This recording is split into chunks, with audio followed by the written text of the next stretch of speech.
Babu Sanduno Kalala Bizi zancen ƙasa ne. Shugaban ƙasa Abdurrahman Chani ya yi kira ga al'umma da su tashi tsaye don ceto ƙasa.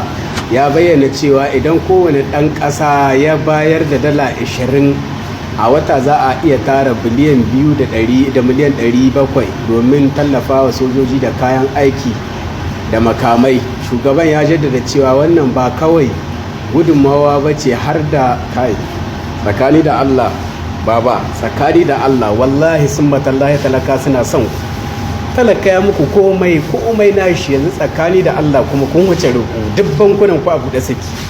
Baba, kayan ku na Nijar suna huta kasuwar duniya. Mai jiya nan motar da muka gani kun tafi da ita Mali ta kai 1000 nawa aka kai ma Mali ita. Baba mun zamana ko da yaushe a roƙo yanzu wajen shekara ku bi da wani abu. Allah ya ja zamanin ku baba.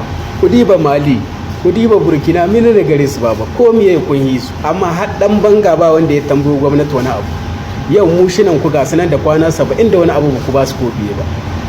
Alhalin suna da hakki, iyalansu suna neman wannan, kun zo har yanzu a ce ana a bara baba. Talaka ya yi kokari iyana shi, yanzu kuma ana so a ga kowane kokari zan kuma talaka. Dan billahi lazi mun tallafa lokacin da muka ji an ce wai wasu da tarihi muku bankuna duk dan talaka ya muku turi ne, amma wannan Allah ya gani ya shaida tsakanin da Allah ko bi na banda bada wanda ya niyya taimaka ya taimaka. Mu ne muku fatan alkhairi baba, amma tsakani da Allah yanzu kun wuce roƙo baba.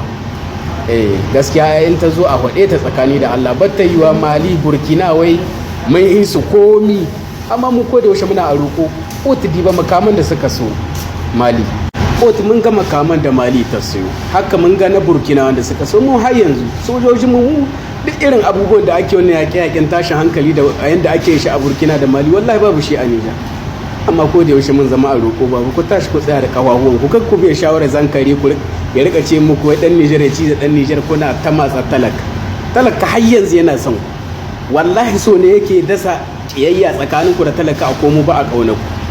Dan Allah dan annabi baba, ku bar kallon talaka yanzu su suke so su ga abin da zan ku musu, ku tallafa musu yadda suka taimake ku baba. Mu ne muku fatan alkhairi, wanda magana ba ta ma da haƙi ba muna roƙon afuwar shi, amma gaskiya ɗaya ce ai. Assalamu alaikum wa rahmatullahi wa barakatuh.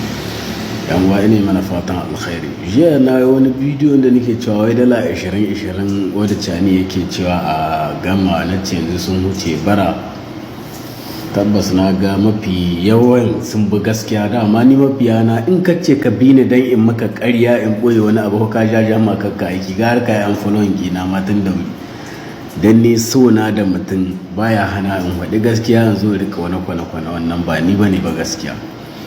Muna nihin cewar yanzu arzikin Nijar shi da kanshi Baba Chani ya faɗa, kar ku manta. Arzikin da yake cikin Nijar in abun a abun nan ne ce sai dai in su zo su rika wannan. Mutum yana hannun Faransa yanzu mafi yawanci akasari in ka diba arzikin ƙasa na 'yan ƙasa ne. Komi wuta, ruwa, harkan zinariya, man fetur da ake hudda kasuwar duniya duk da iranium yanzu bai fita tun da 'yan Nijar ne. Ma'ana kuɗin in aka saida ba mu san ba nawa ne, ka gane, ba mu san ba nawa suke shigowa, ba mu san ba kuɗin mu kuma ina suke taya tun da maikwanta da yawa ba a biya su ba. Mu shina sun kai kwana 70 yau har da wani abu aka ci ma ba a biya su ba. Kenan bai kamata a rika zagi ba, sai ka je ka yi bincike amfanin mutum da dabba kenan. Mutum ya faɗa ma magana in bata gamshe ka ba sai ka je ka yi bincike, kakka bi wannan 'yan babatin masu zagin uwayen mutane, su kansu san darajar kansu ba. A'a, goyon bayan ka da mutum bai hana ka gaya mishi gaskiya. Kenan muna ganin mai tililitiyo ne jan shi ne ake kulle yana hawa kasuwar duniya, ka gane. Ya kamata mu a bar ma batun aikin ga talaka, ikunan mu a rika biyan su, rika ga ana siyo makamai, ba kuma sai in matsala ta zo ba sai a ce talaka, tunda talaka ya yi kuka wajen bangaren ruwa. Muna da ƙauyuka wallahi akwai wanda wani rushin ruwa yake sa su yi ƙaura da ƙauyukan su koma ba a ji kukan talaka ba. Har yanzu yanda wuta take lantarki da tsada haka yake, har yanzu ruwa yanda yake da tsadan nan haka yake. Kenan abin da muke so mu gani, talaka shi ma ana mishi aiki a ƙasa ya riƙa gani a ƙasa irin lokacin tarjaman mabi. Yanzu ga abinci na an ce baya kwata ba, abinci kai wata, amma wake a bar talakawan da suka yi noma su dan saida su maƙiyansa arme. Duk da gwamnatin Nijar kun san dai ai ba wadda ta taɓa tallafa ma ba a ban batun tallafin aure tun da gashi muna ta matsalar ruwa. Mu ne muku fatan alkhairi. Abinda dai muke so mutum in ka ji an hudu gaskiya kar ka ji wai san ka da mutum billahi lazi ya sa ka karka danne zuciya kana san wannan mutumin ka tana tsayuwa gaban Allah ka rika hudin gaskiya.